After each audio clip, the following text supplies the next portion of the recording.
Hello, friends and artists. Last week, with our lesson on Paul Klee, we used some geometric shapes like semicircle, circle, triangle, square, trapezoid, rectangle to draw some geometric portraits of dogs and cats inspired by Mr. Paul Klee.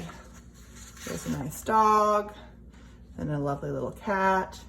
We even maybe added a bird on top of our dog or cat's head. Today, we're going to be using and expanding our knowledge of color and our understanding of warm colors, red, orange, yellow, and cool colors, purple, blue, green, the implied temperature of the color, to color in our pets from last week. So I've divided my crayons into mostly cool and mostly warm colors. Now here's a good question. What is pink? Is it warm or is it cool? Well, a light lavender is a light purple, and purple is cool, so lavender would be cool. And pink is a tint of red. So red is warm, so pink would be warm. Okay. So here's, you have a couple of options when coloring this in and we're dealing with the background. Here is a cat that I started coloring in, and you can see I used orange, yellow, pink, and red.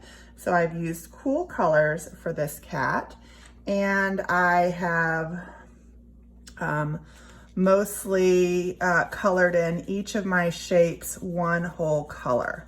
So every shape got colored in the same color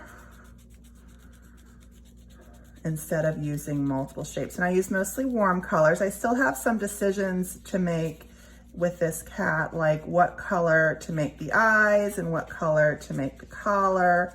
And this cat, I made the bird a warm color too, but I don't have to do that. I think in this one, I might make black eyes and maybe a green collar, maybe a cool collar to contrast my warm colored cat.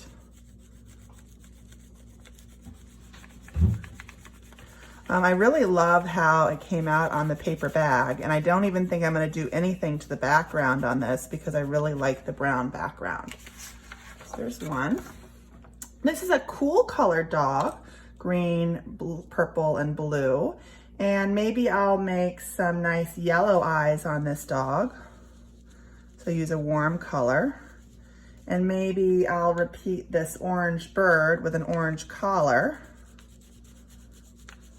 And again, I really, really like the brown paper background, so I think I'm just gonna keep that background. But again, on this one, I colored in each whole shape one color. Now on this one, I used lots of different warm colors and colored in each shape lots of different warm colors. My choice on this one is gonna be, what am I going to do on the background? Well, if you remember from our study, or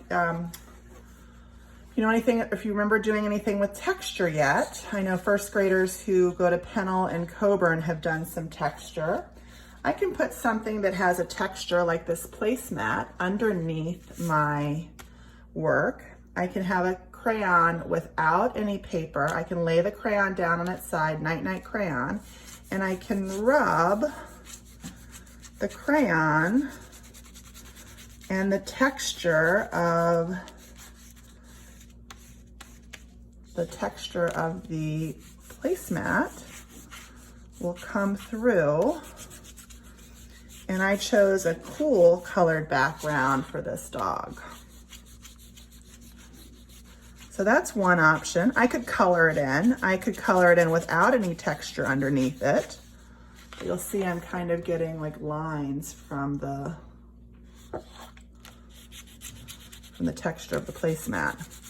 You could use like a knit bag from like a bag of onions. If you have any onions in the cupboard, that would work nicely on that. Or if you have some paint, you could paint your background. Oh, I wanted to show you how I did this coloring technique. Really not that hard. I just started coloring an area. Ooh, crayon broke. Broken crayons still work. And then I change to a different color. Sometimes I overlapped them.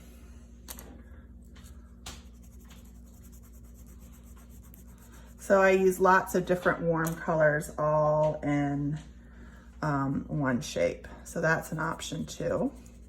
And like I said, if you have some watercolors, crayon is wax resist. You can get a brush and you can paint in your background. You can even paint over top of your dog or your cat. And paint right over top, and the paint will roll off. If it's a water-based paint, the paint will roll right off your cat or your dog. So I hope you enjoyed this project using warm and cool colors to color in your geometric pet portrait inspired by Mr. Paul Klee. I've had fun making it with you. I hope you guys are well and safe at home. And I look forward to seeing your pet portraits. Happy art making!